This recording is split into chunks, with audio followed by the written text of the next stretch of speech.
आज हम पढ़ेंगे सीडीपी के जो प्रीवियस ईयर के पेपर हैं उनके बारे में। ये आपके यूपी टेट 2026 के पुराने जो पेपर आए हुए हैं पिछले सालों में उनके बारे में अध्ययन कराया जाएगा। तो पिछले साल जैसे पेपर आए थे ताकि आपको ये पता चल सके कि गत वर्षों में किस प्रकार के प्रश्न रखे गए थे पेपर में, ताकि आप एक अच्छा स्कोर कर पाएँ और अच्छा क्या पढ़ना है क्या नहीं पढ़ना है इस पर ध्यान दे पाएँ। क्योंकि एक पुस्तक में अगर आप सभी प्रश्नों को पढ़ेंगे तो उससे आपको बहुत ज़्यादा कन्फ्यूज़न होगा और जब परीक्षा की बारी आएगी तो आप अपनी चीज़ों को भूल जाएंगे। तो इसलिए बहुत ज़्यादा ज़रूरी है कि एक सिलेक्टेड और स्मार्ट स्टडी की जाए ताकि एक अच्छा स्कोर आप प्राप्त कर सकें। तो चलिए अध्ययन करते हैं हम गत वर्ष के प्रश्नों के बारे में। ये आपके सीडीपी के एमसीक्यूज़ हैं। पहला प्रश्न है आपका, संवेग व्यक्ति की उत्तेजित दशा है, यह कथन निम्नांकित में से किसका है? ए पियाजे, बी वुडवर्थ, सी वैलेंटाइन, डी रॉस। तो आपका करेक्ट आंसर है वुडवर्थ। ये बी नंबर आपका राइट आंसर है। इसमें संवेग के लिए अंग्रेजी का एक शब्द आता है इमोशन, जिसकी उत्पत्ति इमोवेयर से हुई है और इसका अर्थ होता है उत्तेजित होना। संवेग को व्यक्ति की उत्तेजित दशा कहते हैं। तो ये जो है हमारा आंतरिक और बाह्य दोनों व्यवहार बदल जाता है जब व्यक्ति उत्तेजना की अवस्था में होता है। तो ये कथन वुडवर्थ का है, जिन्होंने कहा है संवेग व्यक्ति की उत्तेजित दशा होती है। नेक्स्ट क्वेश्चन देखते हैं। शैक्षिक विकास में मूल्यांकन का अर्थ है ए छात्रों की प्रगति का आकलन, बी कक्षा अभिलेखों का मूल्यांकन, सी कार्य निष्पादन का मूल्यांकन, डी ज्ञान क्षमता का मूल्यांकन। तो आपका राइट आंसर है डी ज्ञान क्षमता का मूल्यांकन।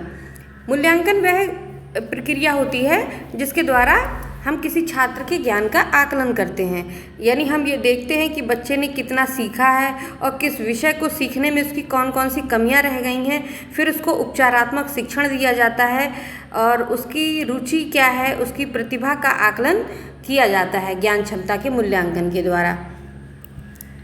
नेक्स्ट क्वेश्चन देखते हैं। पूर्वाग्रही किशोर किशोरी अपनी खाली स्थान के प्रति कठोर होंगे। किस चीज़ के प्रति कठोर होंगे? ए समस्या, बी जीवन शैली, सी संप्रत्यय, डी वास्तविकता। तो जो किशोर लोग होते हैं, किशोरावस्था जो होती है वो एक ऐसी अवस्था होती है उसमें बच्चे अधिक से अधिक पूर्वाग्रह से ग्रसित रहते हैं। पूर्वाग्रह से तात्पर्य ये होता है कि किसी भी कार्य, व्यवस्था, ज्ञान या व्यक्ति के बारे में वो अपनी पहले से कोई विशेष धारणा बना लेते हैं और वो ये सोचते हैं कि इसका पालन करना बहुत आवश्यक है। तो वो क्या करते हैं, उनकी कोई भी समस्या होती है उसके बारे में वो पूर्वाग्रह से ग्रसित होने के कारण उसके प्रति कठोर हो जाते हैं, यानी समस्या से ग्रसित होने पर। नेक्स्ट क्वेश्चन देखते हैं। संज्ञानात्मक विकास के 4 चरणों संवेदी पेशीय, पूर्व संक्रियात्मक, स्थूल संक्रियात्मक और औपचारिक संक्रियात्मक की पहचान की गई है किस? ए हिलगार्ड द्वारा, बी स्टार्ट द्वारा, सी हर्लाक द्वारा, डी पियाजे द्वारा। तो आपका राइट आंसर है पियाजे द्वारा। इसमें पियाजे ने क्या किया है, विकास को 4 चरणों में विभाजित किया है। एक आपका है संवेदात्मक गामक अवस्था, ये 2 वर्ष तक की होती है। फिर आपका पूर्व संक्रियात्मक अवस्था, ये 2 से 7 वर्ष तक की होती है। तीसरा है आपका मूर्त संक्रियात्मक अवस्था, ये 7 से 11 वर्ष तक की होती है। और फिर लास्ट में इनकी जो चौथी अवस्था है वो औपचारिक संक्रियात्मक अवस्था है, वो 11 से 15 वर्ष तक की होती है। नेक्स्ट क्वेश्चन देखते हैं। कौन से गुण अच्छे मानसिक स्वास्थ्य के नहीं हैं? ए नियमित जीवन संवेगात्मक परिपक्वता, बी आत्मविश्वास सहनशीलता, सी बहुत विनीत स्वयं में सीमित, डी वास्तविकता की स्वीकृति स्वमूल्यांकन की योग्यता। तो आपका राइट आंसर है इसमें बहुत विनीत स्वयं में सीमित, यानी ये जो है वो एक अच्छे मानसिक स्वास्थ्य की पहचान नहीं है। अच्छा मानसिक स्वास्थ्य एक प्रकार का समायोजित व्यवहार होता है, यानी बच्चा जिस भी स्तर पर आ जाए सामाजिक, मानसिक और शैक्षिक स्तरों में, तो वो आराम से अपना समायोजन कर ले, ये एक अच्छे मानसिक स्वास्थ्य की पहचान होती है। लेकिन जो बच्चे बहुत ज़्यादा विनीत होते हैं, बहुत ज़्यादा अपने आप में सीमित होते हैं, अपने अंतर्मुखी होते हैं, तो वो बच्चे नए वातावरण में और परिस्थिति के साथ समझौता या समायोजन उनके लिए बहुत एक कठिन स्तर हो जाता है, वो बहुत जल्दी समायोजन नहीं कर पाते हैं। तो इसलिए बहुत विनीत और स्वयं में सीमित जो है ये अच्छे मानसिक स्वास्थ्य की पहचान नहीं है। नेक्स्ट देखते हैं, अधिगम क्षमता निम्नलिखित में से किससे प्रभावित नहीं होती? ए आनुवंशिकता, बी वातावरण, सी प्रशिक्षण शिक्षण, डी राष्ट्रीयता। तो आपका राइट आंसर होगा राष्ट्रीयता। यानी किसी बच्चे की अगर कोई राष्ट्रीयता है तो उससे उसका सीखना प्रभावित नहीं होगा। अधिगम मीन्स सीखना, तो उसका सीखना प्रभावित नहीं होगा, जबकि आनुवंशिकता, वातावरण और प्रशिक्षण ये सब उसके सीखने में को प्रभावित करने वाले कारक हैं। तो और एक समायोजन क्षमता भी होती है जो बच्चे के सीखने में प्रभावित करती है उसका सीखने को।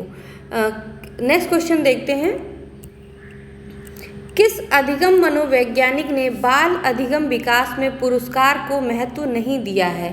ए थॉर्नडाइक, बी पावलोव, सी स्किनर, डी गुथरी। तो इसमें जो गुथरी हैं इन्होंने कहा है कि सीखने में है, जो मनोवैज्ञानिक हैं ये गुथरी, इन्होंने कहा है कि बाल अधिगम के विकास में पुरस्कार का कोई महत्व नहीं है, यानी बच्चे को पुरस्कृत किया जाए या ना किया जाए इससे कोई फर्क नहीं पड़ता है। इन्होंने क्या किया है, अपना गुथरी ने समीपता का सिद्धांत दिया है। इसके अनुसार क्या होता है, उद्दीपक और अनुक्रिया के मध्य अनुबंध पुनर्बलन पर आधारित नहीं है ये, बल्कि समीपता पर आधारित है।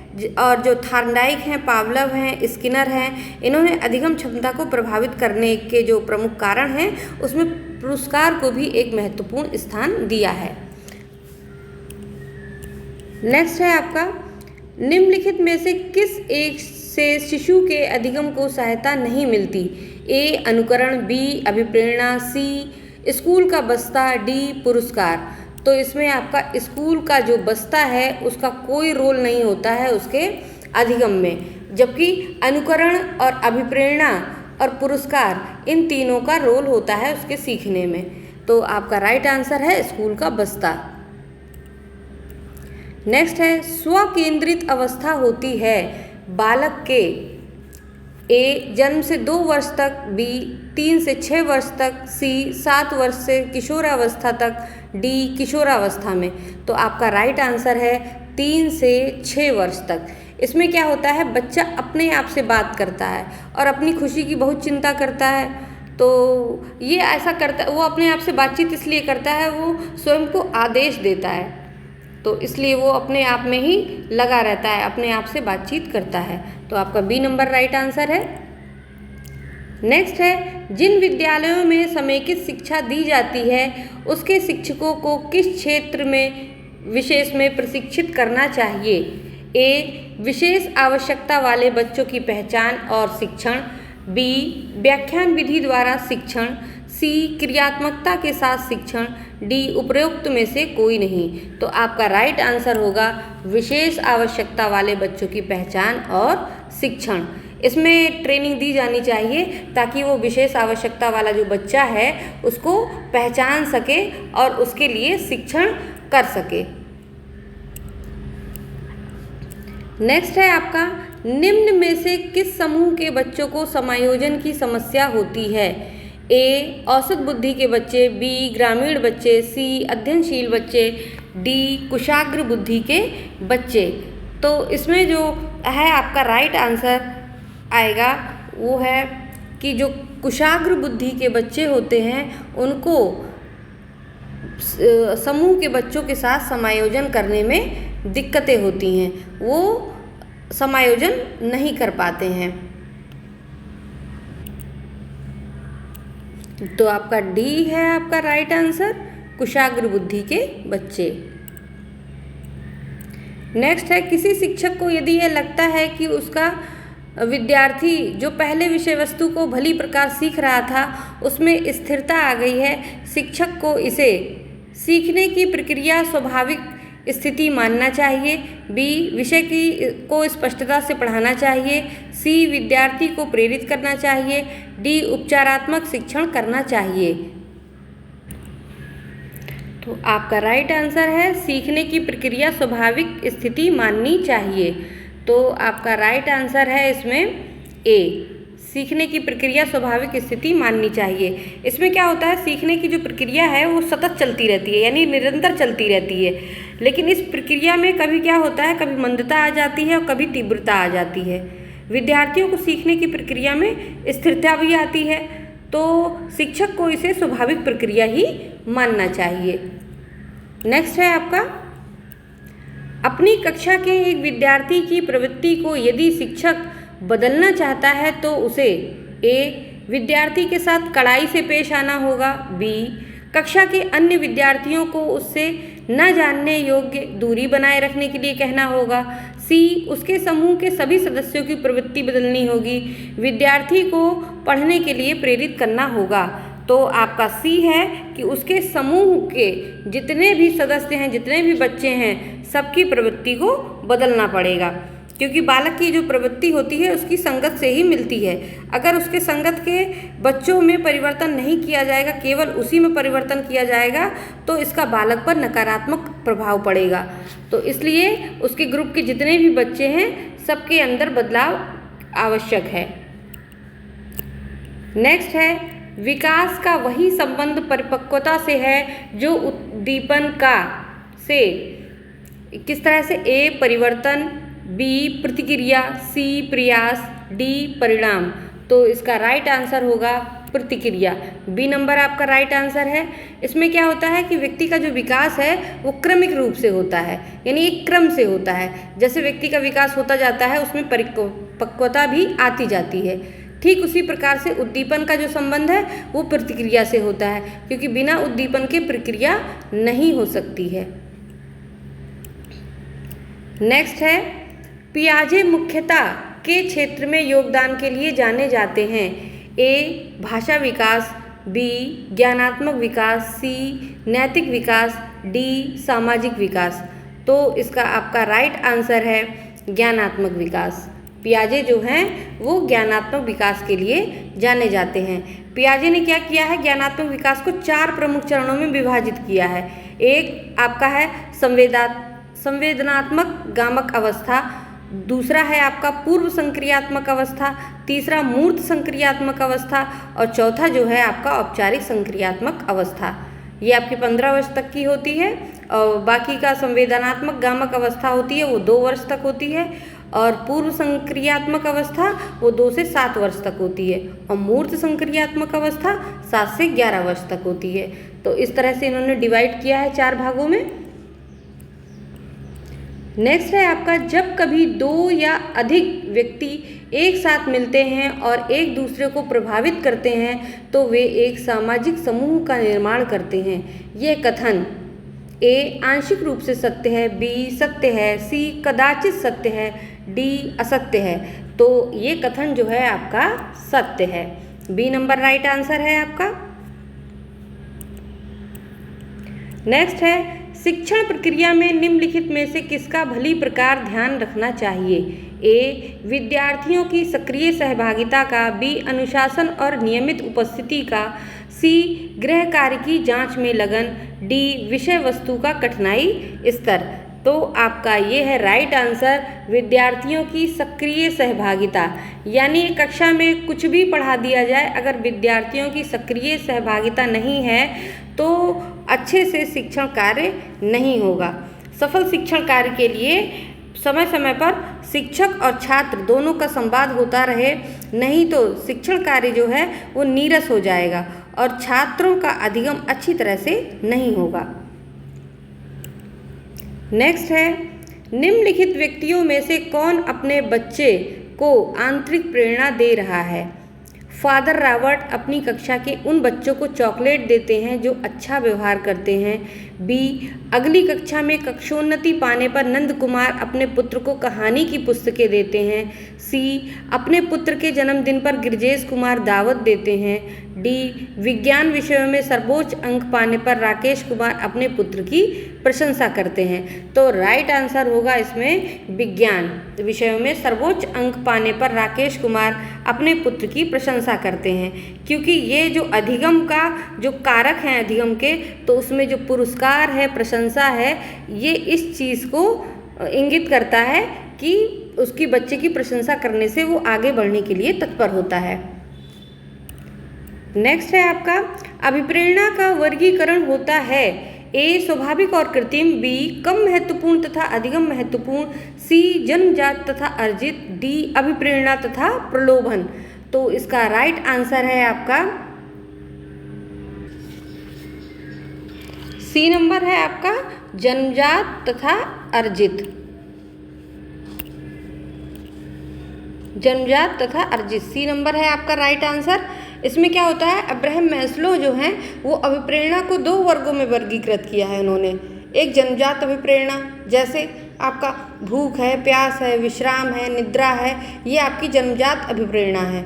फिर दूसरा है आपका अर्जित अभिप्रेरणा, जैसे सामाजिक रुचि और प्रतिष्ठा इत्यादि, ये चीज़ें सामाजिक, ये अर्जित अभिप्रेरणा से संबंधित हैं। इसको 2 भागों में वर्गीकृत किया गया है। एक आपका स्वाभाविक अभिप्रेरणा आ जाता है, जैसे खेलना, सुख प्राप्त करना, और दूसरी आपकी कृत्रिम अभिप्रेरणा आ जाती है, जो पुरस्कार और प्रशंसा और दंड होता है। तो इसमें आपका ये है C number right answer. Next है सीखने की प्रक्रिया में सीखने का स्थानांतरण हो सकता है। ए, सकारात्मक। बी, नकारात्मक। सी, शून्य। डी, सभी। तो ये है आपका डी नंबर राइट आंसर। इसमें क्या होता है, जो सीखने की प्रक्रिया है वो निरंतर चलती है, और जब निरंतर चलती है तब उसमें क्या क्या होता है, सकारात्मक भी होगा, नकारात्मक भी होगा, शून्य भी होगा। तो इस तरह की चीज़ें घटित होती हैं। जब एक विषय का ज्ञान अथवा परिस्थिति में सीखी गई बातें दूसरे विषय को सीखने में अथवा अन्य परिस्थिति में सीखी जा रही बातों के अध्ययन में सहायक होती हैं, तो उसे सीखने का स्थानांतरण कहा जाता है। ये स्थानांतरण कई प्रकार का हो सकता है, यानी सकारात्मक भी हो सकता है, नकारात्मक भी हो सकता है, शून्य भी हो सकता है। तो इस तरह के आपका ये सभी ऑप्शन आएगा, आपका डी नंबर राइट आंसर है। नेक्स्ट है निम्न में से कौन सा मत अंतर्दृष्टि द्वारा सीखने की व्याख्या करता है।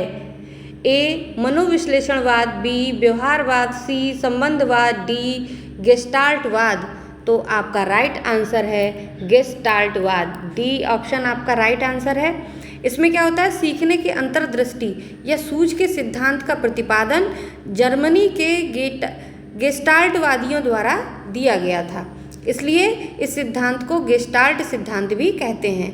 इसके अनुसार क्या है, व्यक्ति संपूर्ण परिस्थिति को अपनी मानसिक शक्ति से अच्छी तरह समझ लेता है और फिर अपनी सूझ और अनुभव के द्वारा उस परिस्थिति या समस्या का समाधान करता है। यानी सबसे पहले वो प्रॉब्लम को समझता है कि इसमें क्या चीज़ है, फिर उसका निवारण किस तरह से किया जाए, फिर उसका सोल्यूशन प्रस्तुत करता है। तो इसको जो है वो गेस्टाल्टवादियों ने दिया है इस सिद्धांत को, और इसका प्रयोग जो है इस सिद्धांत का वो बनमानुस जो था, उसका नाम सुल्तान था, उसके साथ किया गया था।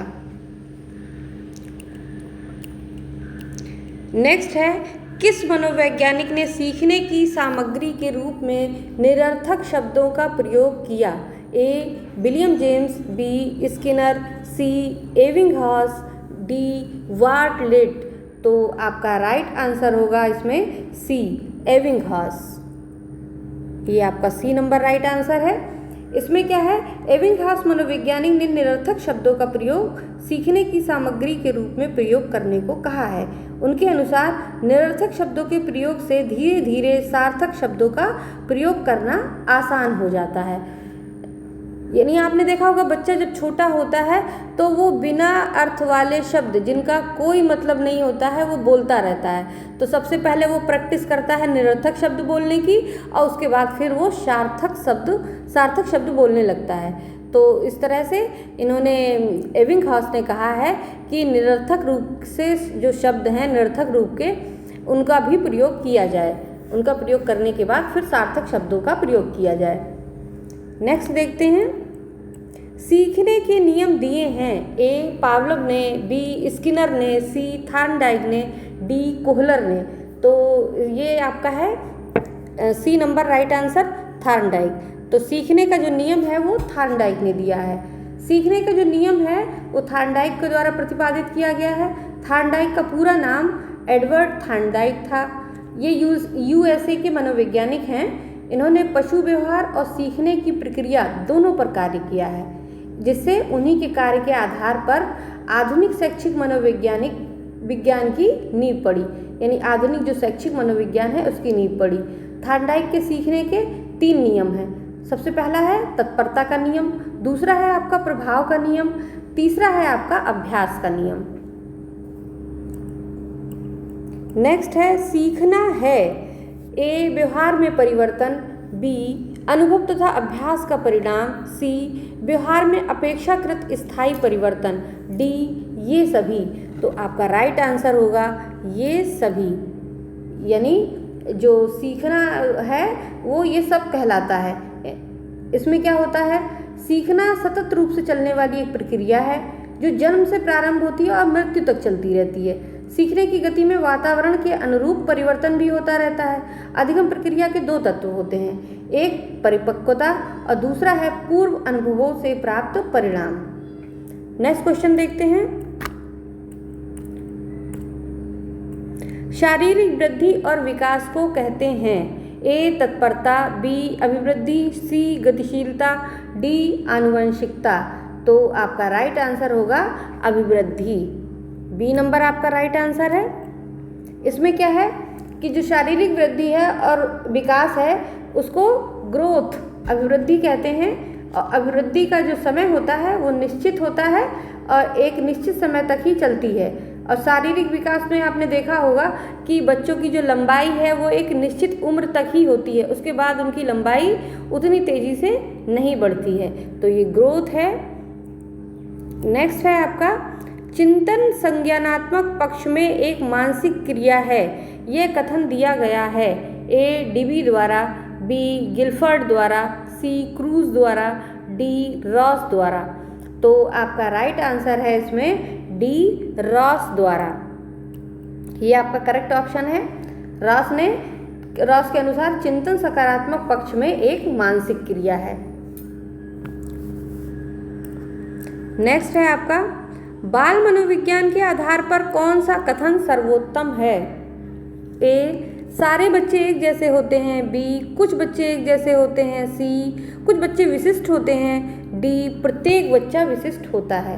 तो आपका राइट आंसर है डी प्रत्येक बच्चा विशिष्ट होता है। यानी जो शिक्षक है उसको यह लेकर चलना चाहिए कि इसमें जितने भी बच्चे हैं वो सब विशिष्ट हैं, प्रत्येक बच्चा एक विशेष प्रकार का है। नेक्स्ट है बाल मनोविज्ञान का केंद्र बिंदु है। एक अच्छा शिक्षक, बी बालक, सी शिक्षण प्रक्रिया, डी विद्यालय। तो आपका राइट आंसर है बी बालक। यानी जो शिक्षण है वो बालक पर ही होता है। यानी बालक जो है वो बाल मनोविज्ञान का मुख्य केंद्र है और शिक्षण का भी वो मुख्य केंद्र है, क्योंकि इसके अंतर्गत ही बालक में हो रहे शारीरिक परिवर्तन हैं, व्यवहार के परिवर्तन हैं, उनका अध्ययन और परीक्षण किया जाता है। उनके अनुसार ही पाठ्यक्रम का भी निर्धारण होता है ताकि उनका विकास सकारात्मक हो सके। तो इस प्रकार से बाल मनोविज्ञान का जो केंद्र बिंदु है वो बालक है। नेक्स्ट है अच्छी स्मृति की विशेषताएं हैं। ए शीघ्र पुनः स्मरण, बी शीघ्र पहचान, सी अच्छी धारणा, डी ये सभी। तो आपका राइट आंसर है डी ये सभी। इसमें क्या है कि स्मृति एक क्षमता होती है जिसके सहारे उद्देश्य पूर्ण कार्य किए जाते हैं तथा व्यक्ति विवेकशील चिंतन कर पाता है तथा वातावरण के साथ प्रभावकारी ढंग से समायोजन कर पाता है। अच्छी स्मृति की विशेषताएं कौन कौन सी हैं वो, पहला है आपका शीघ्र पुनः स्मरण, दो और दूसरा जो है आपका पहचान, तीसरा है अच्छी धारणा, चौथा है समायोजन। तो ये आपकी अच्छी स्मृति है, उनकी विशेषताएं हैं। नेक्स्ट है संवेग शब्द का शाब्दिक अर्थ है ए क्रोध और भय, बी स्नेह तथा प्रेम, सी उत्तेजना या भाव में उथल पुथल, डी उपरोक्त में से कोई नहीं। तो आपका राइट आंसर है इसमें सी, उत्तेजना तथा भाव में उथल पुथल। इसमें क्या संवेग शब्द का जो शाब्दिक अर्थ है वो वेग से युक्त यानी वेग सहित, अर्थात व्यक्ति के जीवन, जब व्यक्ति वेगवान होकर कार्य करता है यानी स्पीड में होकर कार्य करता है तो उसे संवेग कहते हैं। अंग्रेजी भाषा में संवेग को इमोशन कहते हैं, यानी स्पीड भी आपकी कौन सी, जो इमोशन से भरी हो यानी भाव से भरी हो। ई का अर्थ होता है अंदर से और मोशन का अर्थ होता है गति यानी इमोशन। तो ये अंग्रेजी का शब्द है इमोशन। जो आंतरिक जो भाव होते हैं उनको बाहर की ओर जब गति करने के लिए व्यक्ति प्रेरित होता है तब उसे संवेग कहते हैं। तो आपका सी नंबर है राइट आंसर। नेक्स्ट है कौशल सीखने की पहली अवस्था है ए यथार्थता, बी कल्पनाशीलता, सी समन्वय, डी अनुकरण। तो आपका राइट आंसर है डी अनुकरण। जन्म से ही जो बालक होता है वो अपने माता पिता और समाज के जो अन्य व्यक्ति हैं उनके व्यवहार का अवलोकन करता है, फिर उसके बाद कुछ समय बाद उनके ही व्यवहार का अनुकरण करके वो सीखता है। यानी जिस तरह का वातावरण उसको घर से मिलता है उसी प्रकार के वातावरण को वो सीखता है। फिर उसके बाद जब बच्चा समाज में जाता है तो वहाँ जिस तरह से वो देखता है और उसी तरह का व्यवहार करता है। तो आपका डी है अनुकरण राइट आंसर। नेक्स्ट है मानसिक आयु के प्रत्यय का सर्वप्रथम प्रयोग किसने किया है ए थॉर्नडाइक, बी गिलफर्ड, सी स्पीयरमैन, डी बिने साइमन। तो आपका राइट आंसर है डी बिने साइमन। इन्होंने अपना मानसिक आयु का बुद्धि परीक्षण से संबंधित इन्होंने अपना सिद्धांत दिया है। अच्छा, इसमें ये है कि मानसिक आयु के संप्रत्यय का प्रतिपादन विनय के द्वारा किया गया। किसी व्यक्ति की मानसिक आयु उस व्यक्ति के मानसिक विकास की अवस्था को बताती है, यानी जो मानसिक आयु है वो बताती है कि इस व्यक्ति का मानसिक विकास कितना हुआ है। और इसका प्रयोग जो है 1905 में विनय ने किया था। तो इसमें आप बालकों को मंद बुद्धि, तीव्र बुद्धि और सामान्य बुद्धि इनके इस वर्ग में आप इनको डिवाइड कर सकते हैं। तो विनय साइमन ने बुद्धि परीक्षण का ये दिया है सिद्धांत। नेक्स्ट है शैशवावस्था के लिए उत्तम शिक्षण विधि है ए मॉन्टेसरी विधि, बी खेल विधि, सी किंडरगार्टन विधि, डी ये सभी। तो आपका राइट आंसर होगा डी ये सभी। इसमें क्या है कि 6 वर्ष तक की 0 से 6 वर्ष तक की अवस्था को शैशवावस्था कहते हैं और इस अवस्था में शिशु को मॉन्टेसरी शिक्षा विधि और किंडरगार्टन विधि और खेल विधि से शिक्षा दी जाती है। यानी जो आपने देखा होगा कई जगह पर प्ले स्कूल चलते हैं वो इसी कॉन्सेप्ट को लेकर के बनाए गए हैं। नेक्स्ट है आपका बाल विकास में ए प्रक्रिया पर बल है, बी वातावरण और अनुभव की भूमिका पर बल है, सी गर्भावस्था से किशोरावस्था तक का अध्ययन होता है, डी उपरोक्त सभी पर। तो आपका राइट आंसर है डी उपरोक्त सभी पर।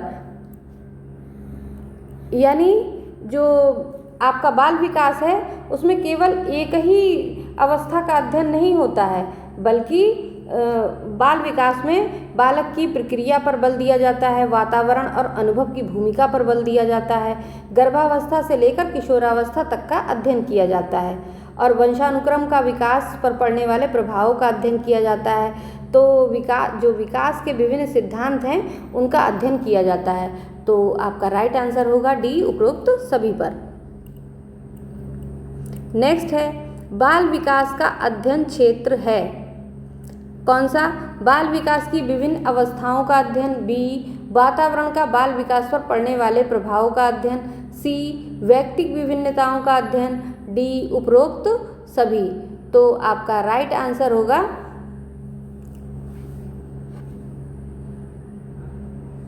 डी, उपरोक्त सभी।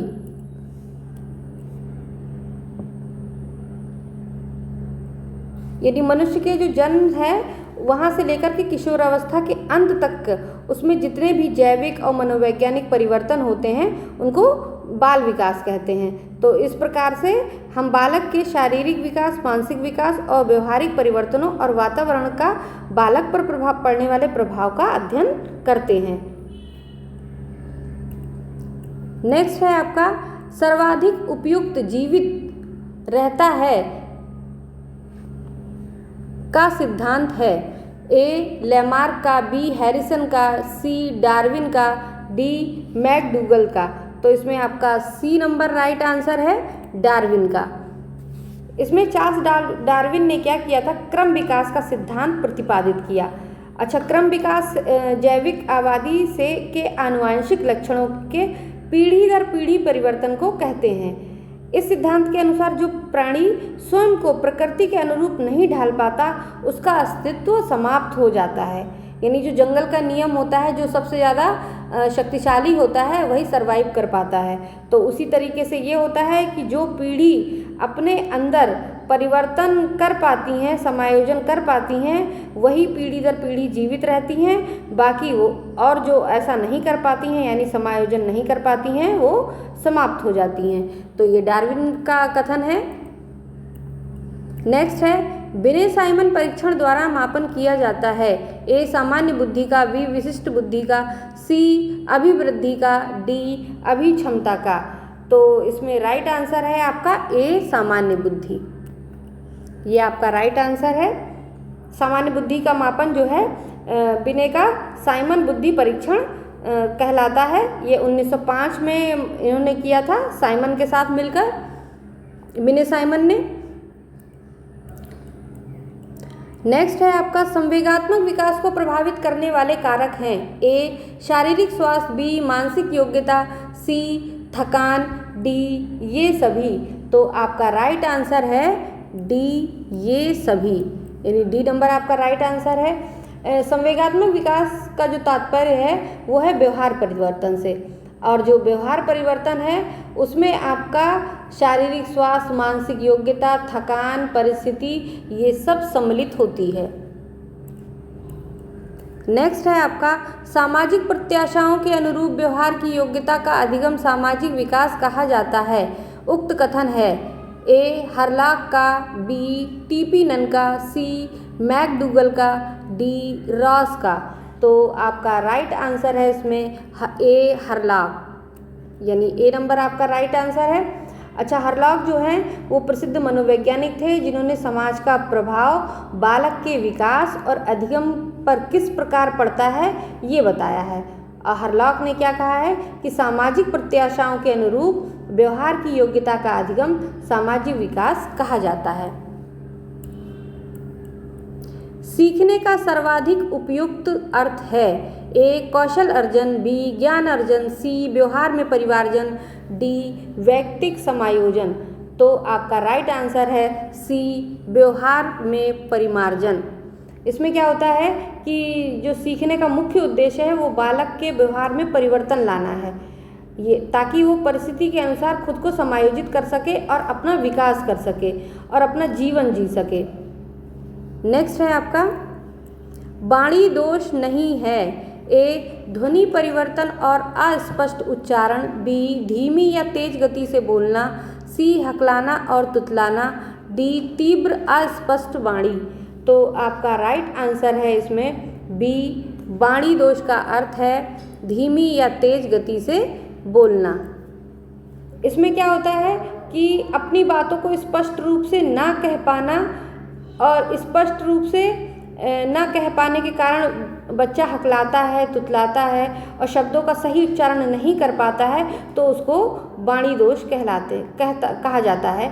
धीमी या तेज बोलना ये वाणी दोष नहीं होता है, ये परिस्थिति जन्य ध्वनि से परिवर्तित होता रहता है। क्योंकि कई स्थान ऐसे होते हैं जहाँ हम धीरे धीरे बात करते हैं, कई स्थान ऐसे होते हैं जहाँ हम तेज बात करते हैं। तो ये आपका धीमी या तेज गति से बोलना वाणी दोष नहीं है। नेक्स्ट है आपका प्राथमिक स्तर पर मूल्यों की शिक्षा देने की सर्वोत्तम विधि है।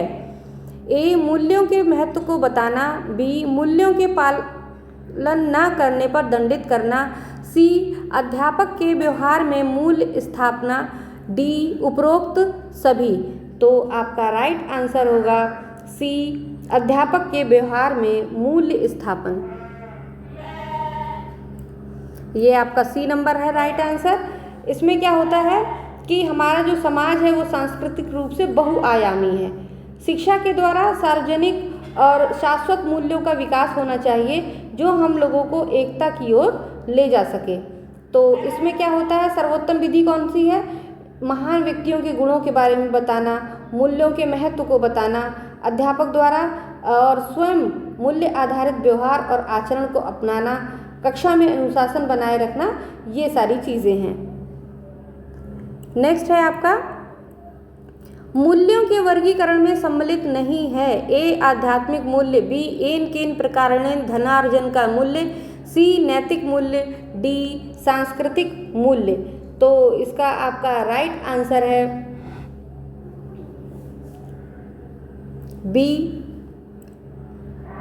एन केन प्रकारेण धनार्जन का मूल्य। यानी मूल्य का जो तात्पर्य है वो सकारात्मक गुण होते हैं, जैसे नैतिक आचरण है, आध्यात्मिकता है, संस्कृति है, ये सब चीज़ें होती हैं। और जो धन एकत्र करने का गुण है इसको अवगुण के अंतर्गत आता है और ये कोई नैतिक मूल्य नहीं है बल्कि एक दोष है। नेक्स्ट है आपका व्यक्तित्व के संगठन का स्वरूप है। ए, सामाजिक आर्थिक। बी, मनोवैज्ञानिक शारीरिक। सी, सामाजिक राजनीतिक। डी, मनोवैज्ञानिक आध्यात्मिक। तो आपका राइट आंसर है इसमें बी, मनोवैज्ञानिक एवं शारीरिक गुणों, मनोवैज्ञानिक एवं शारीरिक। ये आपके हैं मनोवैज्ञानिक और शारीरिक जो गुण से मिलने से एक अच्छे व्यक्तित्व का निर्माण होता है। इन दोनों गुणों में से किसी एक की भी अनुपस्थिति से व्यक्तित्व का संतुलित विकास नहीं हो पाता, यानी वो अपना संतुलन खो देता है, उसका संतुलन बिगड़ जाता है। नेक्स्ट है आपका आत्म केंद्रित व्यक्ति होता है। ए, अंतर्मुखी। बी, बहिर्मुखी। सी, उभयमुखी। डी, सामाजिक निर्भर। तो आपका इसमें राइट आंसर होगा ए, क्योंकि अंतर्मुखी जो व्यक्ति होता है वो अपने आप में ही बिजी होता है। अंतर्मुखी व्यक्ति जो होता है वो अकेले रहना पसंद करता है, उसको जो बाह्य परिस्थितियां हैं उसके अनुसार खुद को समायोजित करने में कठिनाई भी महसूस होती है और ऐसे लोग बहुत निराशावादी होते हैं। नेक्स्ट है अपने ऊर्जा बल को बाहर की ओर अभिव्यक्त करने वाले व्यक्ति का प्रकार होता है। ए, ज्ञानात्मक व्यक्तित्व। बी, कलात्मक व्यक्तित्व। सी, बहिर्मुखी व्यक्तित्व। डी, धार्मिक व्यक्तित्व। तो आपका राइट आंसर होगा सी, बहिर्मुखी व्यक्तित्व। इसमें जो ऊर्जा बल को बाहर की ओर अभिव्यक्त करने वाले व्यक्ति को, यानी जो उसके अंदर ऊर्जा है उसको कोई व्यक्ति बाहर की ओर निकालता है और तब उसको बहिर्मुखी प्रकार का वो व्यक्ति कहलाता है और वो खुद को आपको समाज में आराम से समायोजित कर लेता है और ऐसे लोग आशावादी होते हैं। नेक्स्ट है आपका कक्षा 4 का एक बच्चा सदैव चिंतित और कुंठित रहता है। आप ए, उसके अभिभावक से शिकायत करेंगे। बी, मनोचिकित्सक के पास ले जाएंगे। सी, स्वयं परामर्शदाता की भूमिका का निर्वाह करेंगे। डी, उसे उसके भाग्य पर छोड़ देंगे। तो आपका सी नंबर इसमें राइट आंसर है कि स्वयं परामर्शदाता की भूमिका का निर्वाह करेंगे। उसके साथ आप इस तरह का व्यवहार करिए कि अगर उसके साथ कोई समस्या है तो वो आपके साथ शेयर करे, अपनी कठिनाई आपको बताए और तब आप उसको परामर्श दें और उसको कहाँ पर कठिनाई आ रही है उसकी कठिनाई दूर कर सकें। तो इस तरह से परामर्शदाता की भूमिका एक शिक्षक को निभानी चाहिए ऐसे बच्चे के साथ। नेक्स्ट है भाषा विकास का सिद्धांत नहीं है। ए, अनुबंधन का सिद्धांत। बी, अनुकरण का सिद्धांत। सी, अतिरिक्त शक्ति का सिद्धांत। डी, परिपक्वता का सिद्धांत। तो आपका राइट आंसर है सी, अतिरिक्त शक्ति का सिद्धांत। इसमें भाषा विकास का तात्पर्य जो है वो ऐसे विकास से होता है जिसमें बालक अपने विचारों और भावों को अभिव्यक्त कर सके। अच्छा, भाषा विकास के आपके कौन कौन से सिद्धांत हैं? ये आपके अनुबंधन का सिद्धांत है, अनुकरण का सिद्धांत है और परिपक्वता का सिद्धांत है। और जो सी नंबर है आपका अतिरिक्त शक्ति का सिद्धांत, ये भाषा का सिद्धांत नहीं है भाषा विकास का। तो आपका सी नंबर है राइट आंसर। तो इस तरह से आप इतने जो क्वेश्चंस हैं आपके वो गत वर्षों पर आधारित हैं। आप इनको बार बार इनका प्रैक्टिस करते रहिए ताकि एक अच्छा स्कोर कर सकें, आपके 135 140 नंबर तक आ सकें।